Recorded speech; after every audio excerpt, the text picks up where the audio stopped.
ডুব দে রে মন কালী বলে, ডুব দে রে মন কালী বলে, হৃদি রত্না করে রগাধ জলে, ডুব দে রে মন কালী বলে, ডুব দে রে মন কালী বলে। আজ চলে এসেছি আমি হুগলি জেলার শিয়াখালার অন্তর্গত উত্তরবাণী মায়ের মন্দিরে। এটি একটি বহু প্রাচীন মন্দির। কয়েকশো বছর আগে এই মন্দিরটি প্রতিষ্ঠা হয়েছে। কিভাবে এলাম, কখন মন্দির খোলা বন্ধের টাইম, সবটা জানতে অবশ্যই দেখুন এই ভিডিওটা, সাথে থাকুন, দেখতে থাকুন, এক্সপ্লোর শুনুন। 500 বছরেরও বেশি প্রাচীন এই মন্দিরটি হুগলি জেলার শিয়াখালায় অবস্থিত, যেটি শিবাক্ষেত্র নামেও পরিচিত। আগে নাকি শুনেছি এখানে শ্মশান ক্ষেত্র ছিল। তো এই মন্দিরটি তৈরি হয়েছিল ভট্টনারায়ণদের হাত ধরে। তো এই মন্দিরটি আসতে গেলে আপনাকে হাওড়া থেকে কোর্ট লাইনে বর্ধমান যাওয়ার ট্রেন ধরে নামতে হবে বারুইপাড়া। তারপর সেখান থেকে ফুরফুরা বা শিয়াখালা যাওয়ার যে কোনো অটো ধরে চলে আসতে হবে পীরতলা। পীরতলার চৌমাথা মোড়ে নামতে হবে, সেখানে লিটল রিক্রিয়েশন ক্লাব আছে। সেখান থেকে নেমে সোজা ডান দিকে হাঁটলেই পড়বে এই মন্দিরটি। তো সব মিলিয়ে যাতায়াত করতে সময় লাগবে হয়তো 1 ঘন্টার কাছাকাছি হাওড়া থেকে এখানে আসতে। আর কেউ গাড়ি নিয়েও আসতে পারেন, তাহলে ডানকুনি হয়ে চণ্ডীতলা হয়ে শিয়াখালা হয়ে এখানে আসতে। এসে গেছি শিয়াখালা, হুগলি ডিস্ট্রিক্টের মধ্যে একটি প্রাচীন জনপদ শিয়াখালা, সেখানকার উত্তরবাহিনী মন্দির। এই মন্দিরটি অত্যন্ত প্রাচীন একটা মন্দির, প্রায় 500 বছরের পুরনো একটি মন্দির। এবং এখানে নিত্য পূজা ও দর্শনের সময়সূচিটা দেখুন। ফার্স্টে মেন গেটের পাশেই লেখা রয়েছে যে মার্চ থেকে নভেম্বর হচ্ছে সকাল 7টা থেকে দুপুর 1টা এবং বিকেলে 4:30 থেকে 7:30। তার সাথে পুজোর টাইম দেওয়া রয়েছে। আর শীতকালে একটা টাইম আছে ডিসেম্বর থেকে ফেব্রুয়ারি। এছাড়া প্রত্যেকদিন 12:30টার সময় দেবীর ভোগ ও আরতি নিবেদন করা হয়, বিনামূল্যে ভোগ বিতরণও করা হয়ে থাকে।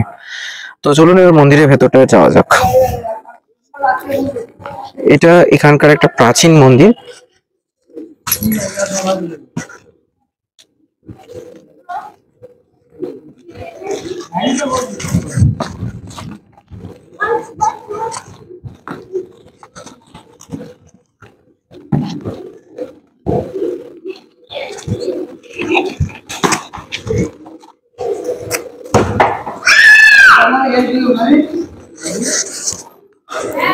এখন বিকেল বেলায় মন্দির খোলা রয়েছে, ঠাকুর মশাই রয়েছেন। তো চলুন মন্দিরের ভেতরটা ঢোকা যাক। পুরো মন্দিরটা বিশেষ ডিজাইন দিয়ে করা রয়েছে এবং শ্বেত পাথর দিয়ে নির্মিত মন্দির চত্বরটি। আর এই পাশে দেখতে পাচ্ছি একটা নাট মন্দির মতো রয়েছে, এখান থেকে সবাই আরতি দেখতে পাবেন। ওপাশটায় একটা ভোগ প্রসাদ এবং রেস্ট রুমের মতো জায়গা রয়েছে। বেশ বড় এক ক্যাম্পাস, মন্দিরের প্রেমিসেস অনেকটাই বড়।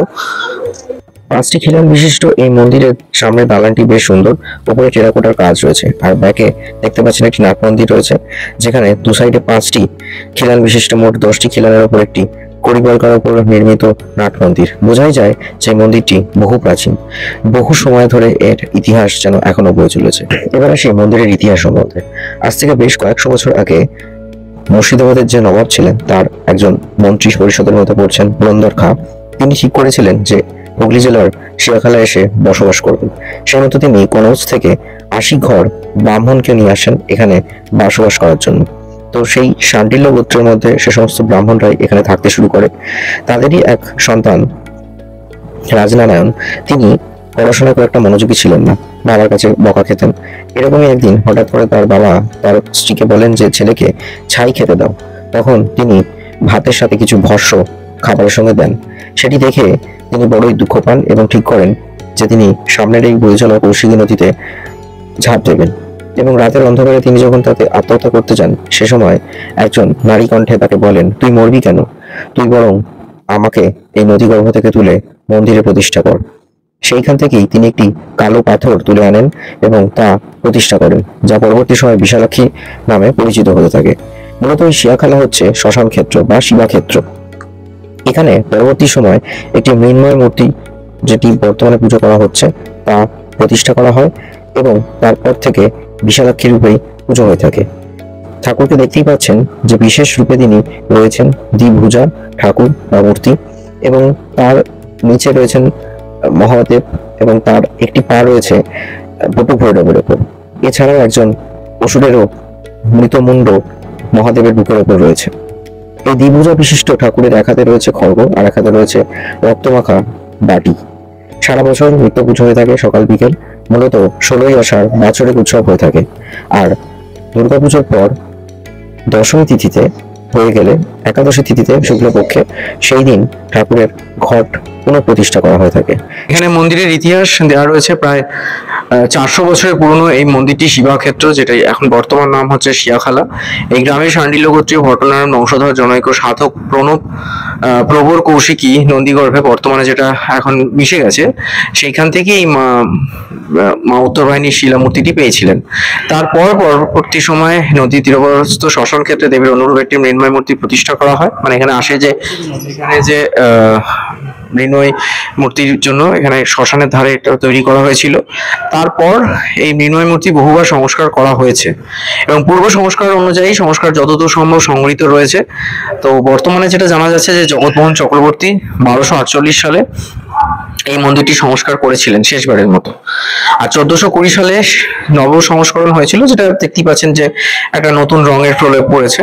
শোনা যায় আগে নাকি এখানে ছাগ বলি হতো, তবে বর্তমানে এখানে শুধুমাত্র চাল কুমড়ো বা আখ বলি হয়ে থাকে বাৎসরিক উৎসবের দিন। আর এখানে দেখতে পাচ্ছেন যে দেবী যে গর্ভগৃহে প্রতিষ্ঠিত রয়েছেন তার দুদিকে দুটো শিব মন্দির রয়েছে।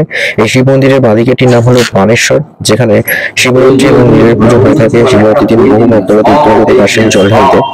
আর ডান দিকে রয়েছেন রঘুনাথ, তিনি বড়ই রাগী, তার ঘরে ব্রাহ্মণ ছাড়া অন্য কেউ প্রবেশ করতে পারে না। সেজন্য আমি এই ঘরে ঢুকিও নি বা সেরকম একটা ভিডিও তুলতেও পারিনি। তবে যেটা দেখছিলাম যে এই বানেশ্বর মহারাজের সময় আগে এনাকে পুজো করা হলো, তারপর কিন্তু দেবীর আরাধনা করা হবে সন্ধ্যাতে। আর একটা জিনিস দেখলাম যে এখানে ঠাকুরের যে মানেশ্বরের মূর্তিটি রয়েছে সেটা একটু মাটি থেকে একটু নিচে রয়েছে। জল ঢাললে নাকি সেটা একেবারে বাঁদিকে গর্ভগৃহ দিয়ে বেরিয়ে যায়। তো মোটামুটি দেখতে গেলে মন্দিরের ডেকোরেশন বা যে আর্কিটেক্ট রয়েছে সেটা খুবই সুন্দর। আগেকার দিনের বলে না, খুবই সুন্দরভাবে সাজানো রয়েছে। এখানে মন্দিরের ইতিহাসটা রয়েছে, যেটা আমি অলরেডি বলেছি আপনাদেরকে। একটা রেজিস্টার খাতা রয়েছে যেখানে কে কখন আসছে সেটা লিখতে হয়। 12:30টার পর দুপুরে ভোগ দেওয়া হয়ে থাকে। ভোগ আরতি হয়ে গেলে মন্দির বন্ধ হয়ে যায়। বিকেলবেলা 4টে থেকে 8টা পর্যন্ত খোলা থাকে। তো যে কেউ এসে ঘুরে যেতে পারেন এই মন্দিরটি। নাট মন্দিরের পেছন দিকে দেওয়ালেতে দেখলাম এরকম একটা ছোট বক্স বা গর্ত মতো করা রয়েছে। জিজ্ঞাসা করতে জানতে পারলাম যে এই বাইরের দিক থেকে নাকি সোজাসুজি একটি পুকুর আছে, সেখান থেকে নাকি মা এখনো কৌশিকী নদীকে দেখতে পান। মানে একটা সময় তো এই নদীর বা মন্দিরের বাইরেতে কৌশিকী নদী বয়ে যাচ্ছিল, যেখান থেকে মূর্তিটি তোলা হয়েছিল, যেটি এখন পুকুরে পরিণত হয়েছে। তাই বাইরে থেকে দেখলাম যে এই গর্ত থেকে সোজা নাট মন্দির হয়ে মাকে দর্শন করা যায়। তো এরকমই অনেক ইতিহাস যা আছে ধ্বংসপ্রাপ্ত, অনেক কিছু ক্ষয় বিক্ষয় হয়ে পরিণত হয়েছে শুধুমাত্র পুকুর।